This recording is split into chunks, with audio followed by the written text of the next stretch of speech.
Here's the expanded and more mysterious version of the story.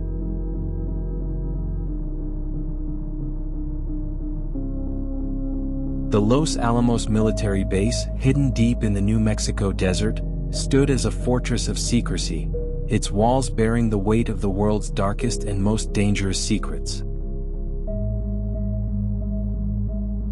It was here, among the arid wastelands, that Robert Oppenheimer, a brilliant and tortured mind, led the creation of the atomic bomb. With his scientific genius came his dark thoughts, pulling him deeper into a mental abyss that threatened to consume him entirely. He had begun to question whether unlocking the divine powers of the atom was a blessing or a curse, but it was too late to turn back now. The path had been set, and the consequences, though yet unseen, were inevitably unfolding. For Oppenheimer, the weight of his actions pressed down on him with every passing day. He was surrounded by some of the greatest minds in the world, the engineers, physicists, and chemists, all working relentlessly toward a singular goal. Yet only one among them, the man who had initiated it all, truly grasped the magnitude of what they were doing. Oppenheimer, with his cold intellect and troubled soul, realized that they weren't just creating a weapon. They were forging something that could unmake the very world they inhabited. As the days turned into weeks, and the weeks into months, loneliness began to overshadow everything. Oppenheimer's mind became a battleground, an internal war between his pride in solving the greatest scientific enigma and the growing fear that what they were creating could spell the end of everything.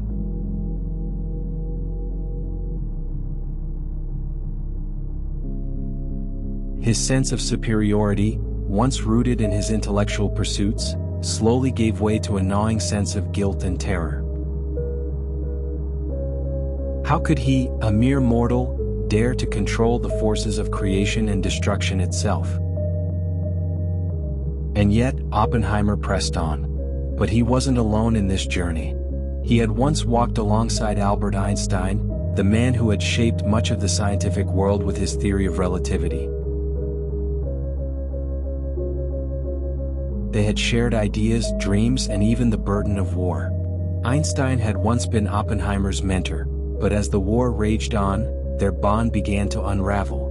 The weight of the project, the madness of the race to build the bomb, pushed them apart. Einstein, disillusioned with the horrors unfolding, chose to distance himself from the insanity.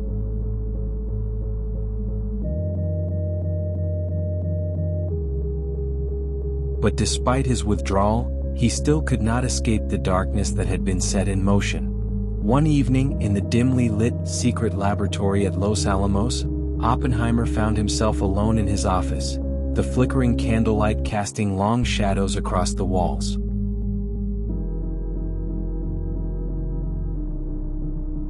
His hands trembled as he opened an envelope that had arrived that morning, an unexpected letter from Einstein.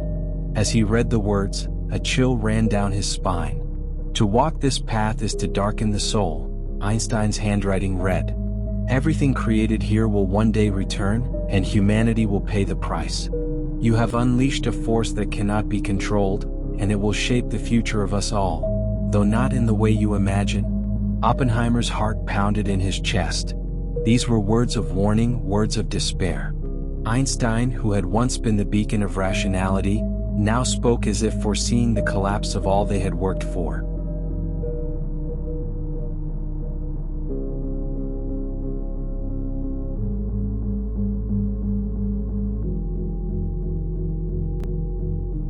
Oppenheimer could feel the weight of the message pressing down on him, but he couldn't yet embrace it. Not yet.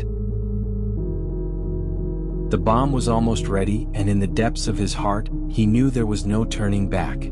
The days leading up to the bomb's first test were filled with a quiet tension, a palpable sense of doom. Oppenheimer walked the halls of Los Alamos, his thoughts clouded, haunted by the realization that what they were about to do would change the course of history. But what was that change? Would they serve humanity by ending the war, or had they simply unleashed a monster that would devour them all?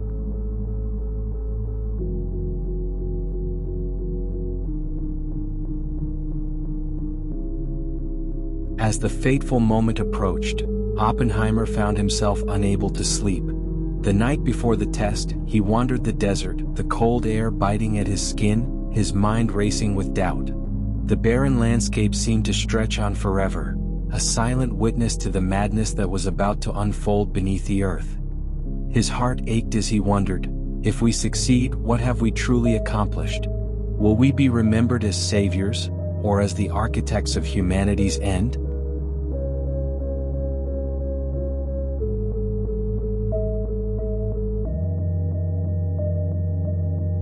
The night of the test arrived. The countdown echoed in the stillness of the desert.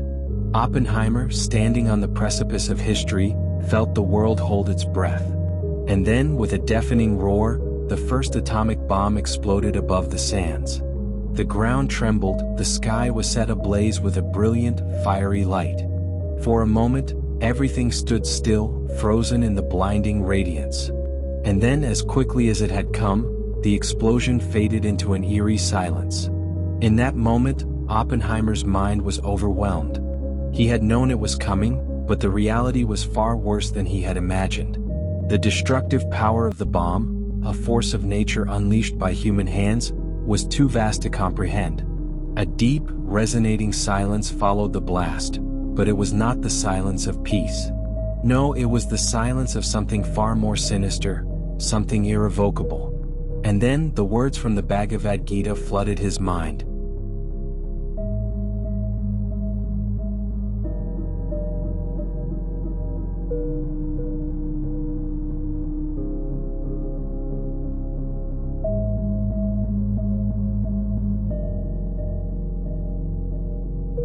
Now I am become death, the destroyer of worlds. He had read them before in the quiet of his office, but now they seemed to echo in his very soul. Those words had once been a philosophical musing, but now they were a grim reality. He had become what he feared. The line between genius and madness had blurred. In the days that followed, Oppenheimer's transformation was evident to those around him. Albert Einstein, despite his distance, had sensed the shift in Oppenheimer's demeanor. His once bright eyes were now hollow, filled with an emptiness that seemed to reflect the devastation he had just witnessed. The guilt weighed heavily on him, and the burden of his creation became unbearable.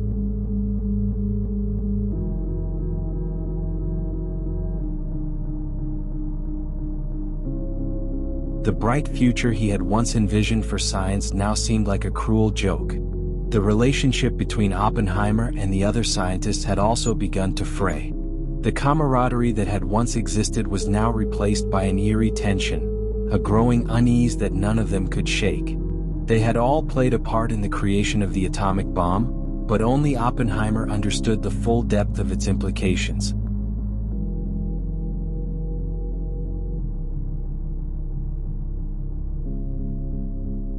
He had become a man trapped by his own brilliance, a prisoner of his own creation. And so, as the world moved forward into an uncertain future, the shadow of the bomb loomed ever larger. Fear and power had become intertwined, and humanity was forced to reckon with the consequences of its actions. The bomb was not just a weapon. It was a symbol of mankind's darkest potential.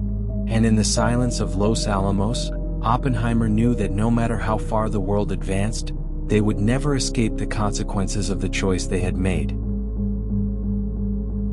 The world would never be the same again. Neither would Oppenheimer.